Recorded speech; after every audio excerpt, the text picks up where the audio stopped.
गोंदियाहून एक मोठी बातमी येत आहे। नागरा परिसरात जुगाड अड्ड्यावर एलसीबीची धाड, 7 जणांवर गुन्हा दाखल। गोंदिया पोलीस अधीक्षक गोरख भामरे यांच्या निर्देशानुसार स्थानिक गुन्हे शाखेने मौजा नागरा शेत शिवारात सुरू असलेल्या जुगार अड्ड्यावर मोठी कारवाई केली। या छाप्यात 5 आरोपींना रंगेहात पकडण्यात आले असून जुगार खेळणाऱ्या 2 प्रमुखांसह एकूण 7 जणांविरुद्ध गोंदिया ग्रामीण पोलीस ठाण्यात गुन्हा नोंदवला आहे।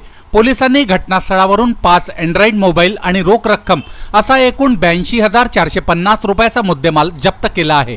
ही कारवाई एलसीबीचे पोलीस निरीक्षक पुरुषोत्तम अहेरकर यांच्या मार्गदर्शनाखाली पथकाने यशस्वीरित्या पूर्ण केली। जिल्ह्यात अवैध धंद्याविरुद्ध पोलिसांची धडक मोहीम सुरू असून या कारवाईमुळे जुगार चालकांचे धाबे दणाणले आहेत।